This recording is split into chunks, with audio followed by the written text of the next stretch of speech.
दोस्तों आज के वीडियो में लेकर आए हैं एक और मज़ेदार दिलचस्प कहानी, चोर के पैरों के निशान। तो कहानी पूरी सुनिएगा। बात काफ़ी पुरानी है। किसी जंगल में एक राक्षसी रहा करती थी। उसने शिव की भक्ति करके कुछ वरदान पा लिए थे। वह कोई भी रूप धारण करके जंगल में घूमा करती थी, लेकिन उसकी सारी शक्तियाँ केवल वन के कुछ हिस्से तक ही सीमित थी। नगर में उसकी शक्तियाँ काम नहीं करती थी और ना ही नगर तक वह जा सकती थी। ऐसा शिव ने उसको वरदान दिया था। एक दिन जंगल में घूमते घूमते उसको एक युवा सन्यासी अपनी झोंपड़ी के अंदर साधना करता हुआ मिला। वह युवा सन्यासी पर मोहित हो गई। उसने तुरंत ही एक सुंदर नारी का रूप धारण किया और उस सन्यासी के पास चली गई। वह सन्यासी उस राक्षसी को पहचान नहीं पाया। उस सन्यासी ने पूछा, हे सुंदरी, तुम कौन हो और यहाँ जंगल में क्या कर रही हो? उस स्त्री ने उत्तर दिया कि मैं एक नगर में अपने परिवार के साथ रहा करती थी। एक दिन कुछ डाकुओं ने मेरे परिवार को मार दिया और मुझे उठा कर ले गए। मैं किसी तरह उनसे बचकर भाग आई हूँ और मैं रास्ता भटक कर यहाँ पर आ गई हूँ। अब नगर में मेरा कोई भी ठिकाना नहीं है। अतः मैं आपसे निवेदन करती हूँ कि आप मुझसे शादी कर लें। मैं आपकी पूरे तन मन धन से सेवा करूँगी और आपकी अर्धांगिनी बन के रहूँगी। मैं कभी भी आपकी साधना में विघ्न नहीं डालूँगी। युवा साधु को उसका प्रस्ताव अच्छा लगा, लेकिन अपनी साधना में रुकावट के ख्याल से उसने उस सुंदर स्त्री से शादी करने से मना कर दिया। राक्षसी को बड़ा क्रोध आया। उसने अपनी मंत्र साधना से उस युवा सन्यासी को अपने वश में कर लिया। अब वह राक्षसी अपनी काम वासना की पूर्ति उस सन्यासी से करने लगी। मंत्रों के कारण उस सन्यासी को पता ही नहीं रहता था कि वह कौन है और क्या कर रहा है। धीरे धीरे समय बीतता रहा। साल भर गुजरने के बाद उस राक्षसी को एक लड़का पैदा हुआ। लड़का युवा साधु की तरह बुद्धिमान था तथा कुछ विशेषताएं उसको राक्षसी से मिली थी। राक्षसी उसको बहुत प्यार करती थी। उसने अपनी सभी विद्याएं उस बालक को सिखानी शुरू कर दी। राक्षसी ने लड़के को पैरों के निशान पढ़ना भी सिखाया तथा जानवरों की बोली समझनी भी सिखाई। धीरे धीरे लड़का बड़ा होने लगा।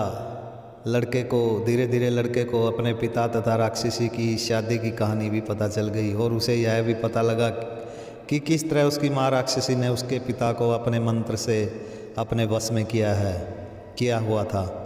दोस्तों वीडियो को लाइक कर दीजिए, चैनल को सब्सक्राइब कर लीजिए। एक दिन मौका देखकर लड़के ने अपने पिता पर मंत्रों का उच्चारण किया तथा राक्षसी के मंत्रों के प्रभाव को ख़त्म कर दिया। जैसे ही वह सन्यासी होश में आया, उसने लड़के से पूछा कि तुम कौन हो? लड़के ने उसको पूरी कहानी बता दी कि मैं तुम्हारा तथा राक्षसी का बेटा हूँ।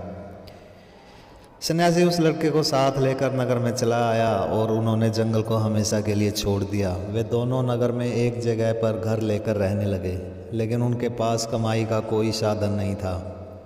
धीरे धीरे सन्यासी ने कुछ जगह पर अपनी पंडिताई शुरू कर दी, जिससे उनके खाने पीने का खर्च चलने लगा, लेकिन यह आमदनी काफ़ी नहीं थी। लड़का अब लगभग 15 साल का हो चुका था। एक दिन राजा के यहाँ बहुत ज़बरदस्त चोरी हुई। चोर तकरीबन सारा खजाना खाली करके भाग गए थे। राजा के सैनिक जगह जगह घूम रहे थे और चोरों की तलाश कर रहे थे, लेकिन चोर उनके हाथ किसी भी तरह नहीं लग पाए। हार कर राजा ने घोषणा करवाई कि जो भी चोरों के बारे में कोई जानकारी देगा और उनको पकड़वाएगा तो उसको मुँह मांगा इनाम दिया जाएगा। यह घोषणा उस बालक ने भी सुनी। उसने अपनी शक्तियों से पता लगा लिया कि चोर किस तरफ भाग कर गए थे। वह राजा के पास आया और बोला कि मैं चोरों को पकड़वा दूंगा, आप कुछ सैनिक मेरे साथ भेज दें। राजा को एक बार तो आश्चर्य हुआ कि एक बालक किस तरह चोर पकड़वा सकता है, लेकिन नुकसान बहुत ज़्यादा होने के कारण उसको उस बालक पर विश्वास करना ही पड़ा। उसने कुछ सैनिक उस बालक के साथ भेज दिए। बालक ने उन चोरों के पैरों के निशान को पढ़ना शुरू किया और उस दिशा में चल पड़ा जहाँ पर वह चोर गए थे। करीब 1-1.5 घंटे बाद वे उस जगह पर पहुंच गए जहां पर चोर छुपे हुए थे।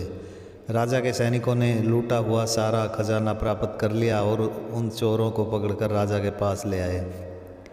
चोर कोई और नहीं बल्कि राजा की रसोई में काम करने वाले 3 रसोइये थे।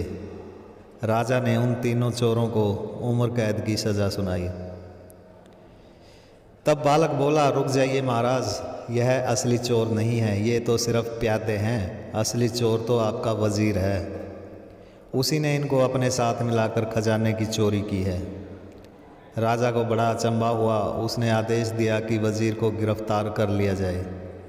वज़ीर वहीं पर खड़ा था, उसको गिरफ्तार कर लिया गया। जब उस पर दबाव दिया गया तो उसने अपनी चोरी कबूल कर ली और राजा को बताया कि उसी ने इन रसोइयों के साथ मिलकर खजाने की चोरी की योजना बनाई थी। दोस्तों, वीडियो को लाइक कर दीजिए, चैनल को ज़रूर सब्सक्राइब कर लीजिए। राजा ने बालक से पूछा कि तुमने यह कैसे पता चला लिया कि वज़ीर ही असली चोर है। लेकिन उस बालक ने राजा को यह कभी भी नहीं बताया कि वह चोरों के पास से वज़ीर के कदम पड़ता हुआ वहाँ पर आया था। वज़ीर की जगह अब खाली हो चुकी थी, इसलिए राजा ने उस बालक को ही अपना वज़ीर घोषित कर दिया तथा उसको काफ़ी इनाम देकर विदा किया। दोस्तों, वीडियो को लाइक तथा चैनल को सब्सक्राइब ज़रूर कर दीजिएगा। भगवान आपकी सभी मनोकामनाएं पूर्ण करेंगे। धन्यवाद।